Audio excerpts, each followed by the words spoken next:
Caros amigos aqui do canal Via Romana, sou o professor Rafael Queiroz, esse é mais um Visão Nacional de número 23. Pessoal, antes de mais nada, eu quero pedir desculpas a vocês, estou com a voz um pouco embargada, estou com uma alergia muito forte, pode ser que em algum momento aqui da gravação eu pare para usar um remédio descongestionante, mas nada que atrapalhe o nosso programa de hoje, perfeito? Vamos lá, hoje pessoal, eu quero trazer aqui para vocês dois assuntos, sendo que o primeiro é uma reflexão sobre um artigo que eu escrevi no meu blog. O título é mais ou menos o seguinte: afinal, o PT se vendeu ao neoliberalismo ou ele continua socialista? Porque existe uma polêmica aí no ar já há muito tempo, que é a seguinte: o pessoal mais ligado a uma extrema esquerda, se assim eu posso me expressar, vê o PT como tendo traído completamente as pautas da esquerda histórica, tendo se rendido ao neoliberalismo, completamente ao neoliberalismo. Então esse pessoal mais de extrema esquerda vê o PT como um partido que não é socialista coisíssima nenhuma, que não seria nem mesmo um partido de esquerda mais, e que, portanto, a gente poderia classificar, né, o PT como sendo um partido neoliberal, um partido sistêmico, ou no máximo um partido social liberal. Tá? E tem um pessoal mais à direita que segue vendo o PT como um partido socialista. É um pessoal que enxerga a ameaça petista sob esse signo, né, do socialismo. Então, olha, o PT tem um horizonte, tem uma proposta de chegar ao socialismo e etc. e tal. Então eu escrevi esse artigo justamente para tentar esclarecer esse assunto, porque essa semana houve uma nota que foi solta pelo pessoal da Nova Resistência, escrita pelo André Luiz, dizendo que o Lula é liberal, reacionário e amigo dos banqueiros. Tá? E, ao mesmo tempo, saiu uma notícia no jornal o Globo, dizendo que a Fundação Perseu Abramo, através do seu economista-mor, agora não me lembro o nome dele, acena já para a ideia de uma regra fiscal para o Brasil, porque em 2018 o PT se colocou contra a PEC do teto. Então, olha, aceitar a ideia de uma regra fiscal é basicamente entrar no bojo, no terreno do neoliberalismo, né? Sobretudo desse neoliberalismo mais duro que vem sendo implantado aqui no Brasil desde a chegada do Temer ao poder, tá? Com as reformas, etc. Então, esse artigo que eu escrevi foi justamente para tentar clarear nessa discussão, óbvio. Eu acho que quem quiser também propor uma formulação melhor da questão, fica aí à vontade. Eu vou deixar aqui o link do artigo para vocês darem uma lida e já já a gente vai começar a discutir isso. E no segundo tópico de hoje, eu quero falar um pouquinho sobre o que a gente pode prever em termos de política econômica. O governo Bolsonaro 2022 já tem algumas coisas aí saindo e coisas bastante preocupantes, aliás, né? Como não poderia deixar de ser. Tá? E no finalzinho eu quero fazer um comentário rápido aqui sobre a política externa. A gente vai falar do Biden aí, Austrália, China, etc. Tá bom? Então vamos lá, pessoal. Esse artigo que eu escrevi, como eu falei, né? Essa primeira pauta aí nossa, afinal, o PT é neoliberal ou é socialista? Ele traz alguns elementos interessantes, porque a gente primeiro precisa pensar o PT a partir daquilo que foi delineado no seu terceiro congresso, lá em 2007. Eu deixo isso lá muito claro no artigo. E nesse terceiro congresso do PT, ficou estabelecido que o PT é um partido socialista, tá? Mas que é um partido que busca um socialismo do século XXI. Ou seja, uma ideia que também aparece ali no Evo Morales, no Hugo Chávez, né? Essa coisa toda do bolivarianismo, que tomou conta aí da Sul-América nos anos 2000, que viu a ascensão de vários governos de linha bolivariana. O PT também, de uma certa maneira, conectava com essa visão de socialismo do século XXI, bolivarianista, estilo chavismo, né, venezuelano, embora a ideia bolivarianista lá seja mais pertinente mesmo aos países de América Espanhola do que a nós, Brasil, né? A gente sabe que o Bolívar ele tinha um projeto ali de uma pátria grande e tal, quer dizer, uma coisa que não envolvia o Brasil, obviamente, mas havia uma conexão, né, ideológica entre essas propostas. E nesse terceiro congresso do PT, a ideia que se delineia de socialismo não é, obviamente, socialismo marxista, né? Então, quando a gente fala de socialismo aqui, a gente está falando de marxismo ipsilíteris. O que o PT traz nesse terceiro congresso? Alguns postulados centrais, que seriam base desse socialismo do século XXI, desse socialismo brasileiro, vamos dizer assim, petista e etc., que eu destaco 2 pontos.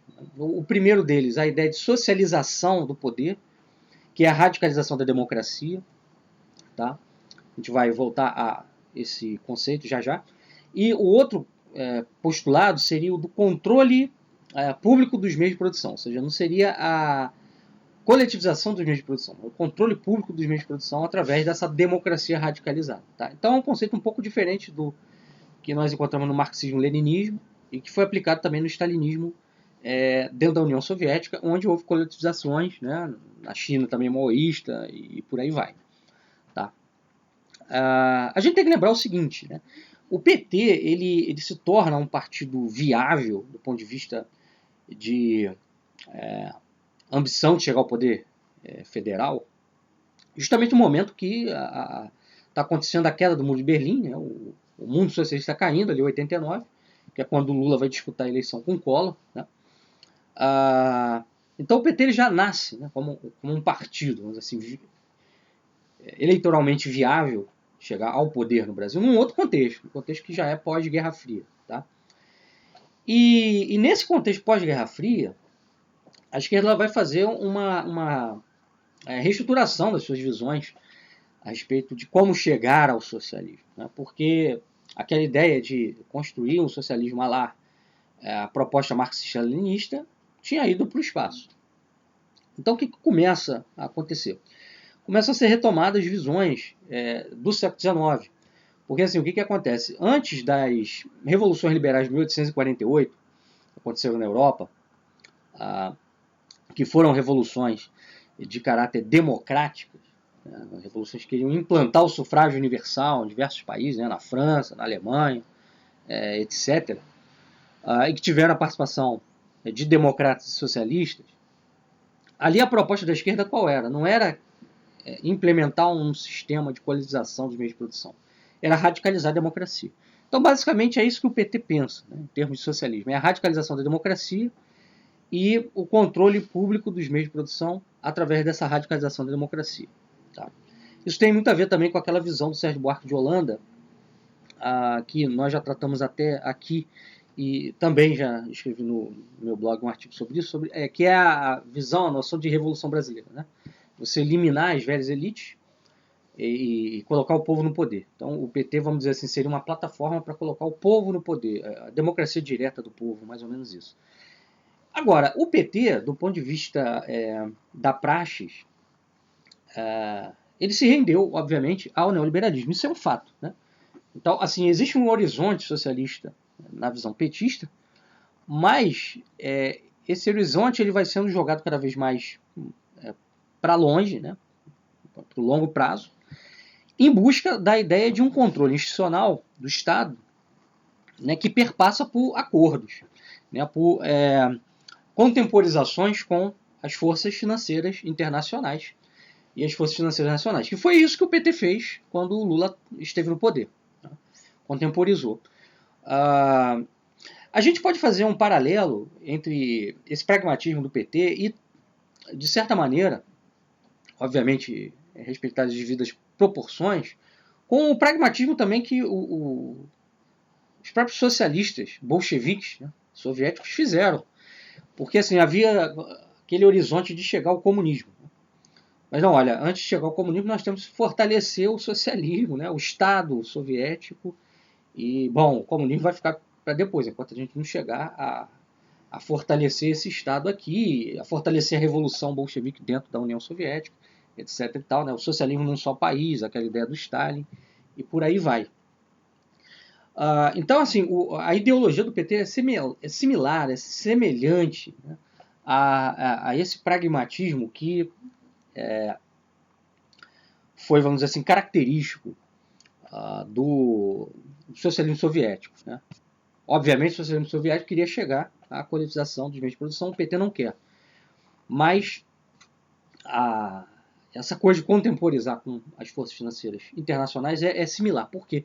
A União Soviética, ela, querendo ou não admitir, ela estava dentro de um sistema internacional, sistema dólar, etc., né, sobretudo depois da Segunda Guerra Mundial, ao qual ela se dobrou por N razões. Primeiro porque foi justamente graças a esse sistema aí que ela conseguiu financiar alguma coisa do seu desenvolvimento interno, né, seu comércio internacional, etc. Lembrar também que quando o Lenin chega ao poder, ele vai colocar o petróleo russo na mão dos Rothschild, então ele vai ficar dependente ali desse sistema financeiro ocidental, que já vinha se dolarizando desde o fim da Primeira Guerra Mundial e vai se dolarizar de vez com a Segunda Guerra, né? E então é mais ou menos isso, tá, que eu delineio lá nesse artigo. Quer dizer, eu acho que os dois lados eles têm razão. De fato, o PT ele se vendeu, né, ao liberalismo, mas não é que ele não tenha um horizonte socialista, ele tem, mas ele joga esse horizonte cada vez mais para distante, porque o objetivo primeiro do PT é o controle do Estado, é o controle institucional, né, é a hegemonia sobre o Estado. E agora, né, saiu uma reportagem no Globo, como eu falei, mostrando que o economista-chefe da Fundação Perseu Abramo fala de o PT se abrindo aí para a ideia de, olha, tem que ter um teto fiscal e etc. Antes o PT não aceitava essa ideia, agora já aceita justamente por quê? Porque para ter viabilidade eleitoral em 2022, eles querem o apoio do mercado. Então eles não podem assustar dizendo que eles vão romper com a PEC do teto, né? Aí tem uns petistas iludidos que dizem assim, não, nós só estamos dizendo isso para sermos eleitos, porque quando a gente chegar lá, a gente vai fazer diferente, a gente vai rasgar, né, a PEC do teto, não vai ter teto nenhum, vamos voltar a gastar, e etc e tal. A gente sabe que a coisa não é tão simples assim, porque se você ganha com o apoio desse pessoal, você não pode romper de uma vez, né? Então, quer dizer, o que isso significa? Isso significa basicamente o seguinte, que se o PT vier, né, a vencer as eleições de 2022 com Lula, não vai mudar nada. O arroz fiscal vai continuar, né? E o que a gente precisa entender é que para o Brasil ele dar um salto de desenvolvimento, é preciso quebrar com essa questão aí da PEC do teto, né? Porque é essa PEC que impede investimento em educação, saúde. A gente está num atoleiro sanitário em grande parte por isso, né? A gente está num atoleiro de desemprego em grande parte por isso. O governo não está gastando, o governo não pode gastar, né? O que a Fundação Perseu Abramo defende, basicamente, é uma flexibilização desse teto. Ou seja, em vez de um teto tão restrito como que nós temos agora, é uma mudançazinha para flexibilizar, para poder ter um gasto um pouquinho maior. Mas isso não resolve, né? Então, enfim, o Bolsonaro hoje ele representa a continuidade desse teto atual. Com ele reeleito, isso não vai mudar em nada, né? Nem flexibilização vai ter. E o PT, o que representa é um pouco de flexibilização, mas que não vai resolver nada, né? Certamente, o que eles vão fazer? Eles vão flexibilizar aqui e vão jogar os juros lá para cima a colar, que foi o que o Lula fez no seu primeiro mandato, né? Para conseguir ter o apoio do mercado, poder governar, né? Ampliar, né, o seu domínio sobre a estrutura do Estado e buscando essa hegemonia, né? Até sabe-se lá quando eles puderem fazer essa virada aí para esse socialismo do século XXI, né? Enfim, então, quer dizer, o que a gente está tentando passar aqui é que, assim, essa fala por exemplo, do pessoal da NR, que o Lula é liberal. É liberal em que sentido, né? De fato, ele se vendeu às propostas do neoliberalismo para poder governar e continua fazendo concessões. Na prática é isso, né? Agora, o horizonte não é esse, né? Isso precisa ficar claro. Reacionário também não é, né? porque o Lula ele é um progressista em matéria de costumes, né? Chamar o Lula de liberal, talvez só no plano dos costumes. No plano econômico, eu não vejo o Lula como liberal. Eu vejo o Lula fazendo uma política neoliberal por pragmatismo, não por ideologia. Tá? E amigo dos banqueiros, ele é mesmo. Né? Isso aí é uma verdade, é um fato também. Né? Enfim. Então, o que tem de diferença, basicamente, entre uma proposta bolsonarista para 2022 e a proposta lulista é a diferença só de grau, não de essência. Nós precisamos de um candidato em 2022 que rompa o aspecto do teto, que é a raiz desses problemas todos que vem engessando a nossa economia. Tá? Eu queria aqui comentar também o seguinte, foi anunciado dias atrás, né, que o Banco Central está pensando em jogar todos os juros que estavam previstos para serem jogados em 2022, esse ano já, 2021, né, para não contaminar o pleito de 2022, ou seja, para o Bolsonaro não ficar ainda mais impopular e aí perder de vez a eleição. Tá? Segundo alguns especialistas, se isso for feito esse ano, nós vamos chegar a uma taxa de desemprego de 25%, uma coisa muito grave. E isso é basicamente para atender o mercado financeiro, porque o que acontece? Nós temos uma inflação crescente, vai ficar acima da meta, né? Os investimentos desses investidores aí que estão no mundo financeiro estão sendo comidos, né, no seu valor por causa da inflação. Então o que você faz? Você joga os juros lá para o alto, né, você compensa a perda com a inflação com o ganho de juros, né, uma taxa Selic. Enfim, e você mantém, vamos dizer assim, o apoio do mercado financeiro ao governo Bolsonaro, que estava já, como a gente até já falou aqui, dando um indicativo de que poderia pular do barco. Né? Aquela nota da Febraban apontava possivelmente para isso. Então você busca o contentamento desse pessoal, porque se esse pessoal sair do governo aí, babau, acabou. Né? Enfim, e aí a gente vê realmente quem governa o país. Né? É esse sistema financeiro, é impressionante. Quer dizer, é o PT fazendo aceno para esse pessoal, é o governo fazendo aceno para o sistema financeiro também, mesmo que isso jogue o desemprego lá 25%, que seria um desastre, uma coisa apocalíptica, para dizer a verdade. Né? Mas eu não duvido nada que façam isso não, tá? Porque o governo não tem projeto realmente de criar emprego, a ideia realmente é manter essa estagnação, né? E a gente vai chegar aí, se isso vier a acontecer, até uma recessão até. Né? Obviamente com os juros lá no alto, a inflação é contida, né? Mas o consumo vai baixar muito e, enfim, o custo também vai aumentar, né? de empréstimos. Isso vai impedir não só o produtor, né?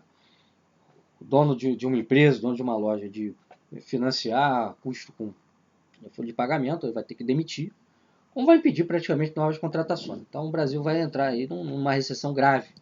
Né? Enfim, é um cenário realmente muito ruim. Tá? Aqui para finalizar, pessoal, hoje eu queria também trazer aqui uma rápida sobre o Biden ter, vamos lá, feito aí um acordo, né, com o Reino Unido e com a Austrália sobre um pacto, né, fez um pacto, né, para conter a China, um acordo de defesa aí, produção de submarinos, etc. E a mídia internacional toda, ela está batendo no Biden. A CNN traz aqui assim, né, a França diz que Biden agiu como Trump para fundar acordo de defesa da Austrália, porque a França tinha um acordo de produção de submarinos com a Austrália e aí os Estados Unidos passou na frente. Aí a Folha, né, de São Paulo, Biden age como Trump, apunhado pelas costas, diz França. Deixando de fora, a França critica acordo dos Estados Unidos com a Austrália. Né? Acordo dos Estados Unidos com a Austrália mostra que China é a prioridade. Estados Unidos, Reino Unido e Austrália anunciam um novo pacto para conter a China. Enfim, muita gente estava apostando, né, o pessoal da mídia profissional aí, que o Biden ia fazer uma política diferente da do Trump, no sentido de diminuir a tensão com a China. A gente chegou a falar aqui que não era possível isso acontecesse porque a China está numa escalada militar. A China, se continuar nesse processo, em 2030 ela vai ter a maior marinha do mundo, e os Estados Unidos estão muito preocupados com esse processo de crescimento naval chinês, porque quem domina os mares domina o mundo, né? E tem até uma notícia aqui que é reproduzida assim pela Agência Brasil, né, que diz assim: em entrevista, Joe Biden falou da importância de um Indo-Pacífico livre e aberto. É sempre esse papo, né, que os Estados Unidos se vale, né? Nós estamos defendendo aqui a liberdade, a abertura dos mares, né? Liberdade para quem, né? Na verdade, a gente sabe que hoje os Estados Unidos têm bases navais militares em diversas ilhas do Pacífico, do Índico, do Atlântico, domina os 3 oceanos. Ele vem falar de mares abertos. Tem que rir, né? Obviamente também nos preocupa a ascensão da China, né? Por um lado, essa sanção ela é até interessante porque ela ajuda a brecar o poder naval americano. Mas, por outro lado, a gente sabe também que a China tem um projeto próprio, específico, né? O que não existe, infelizmente, é um projeto naval brasileiro, sendo que nós temos uma costa atlântica gigantesca. E hoje nossa marinha está completamente dominada por essa doutrina americana, aí essa doutrina norte-americana, estadunidense, né, do Brasil como uma espécie de gendarme da ordem, né, naval estadunidense no mundo. E, mais uma vez, a gente lembra que o Biden também ele vem aumentando o tom das críticas à China no tocante à questão dos direitos humanos. E ficava também a expectativa de que o Biden pudesse diminuir a temperatura aí das relações China e Estados Unidos nesse aspecto, né, que já estavam altas na época do Trump. E agora o Biden, com essa decisão, volta a elevar o tom, né, e volta a privilegiar, interessante, né, o Reino Unido, que foi mais ou menos o que o Trump fez também na época, deixando a Europa um pouco de lado. Quer dizer, aquela expectativa de uma política multilateral que iria vir com o Biden não está se cumprindo. É uma coisa que é básica, a gente tem que lembrar. É claro que existem divergências entre democratas e republicanos na política interna americana, mas em termos de política externa, eles fecham, eles têm um consenso que a gente tem que buscar um caminho para tornar os Estados Unidos império, para mantê-lo numa condição de império.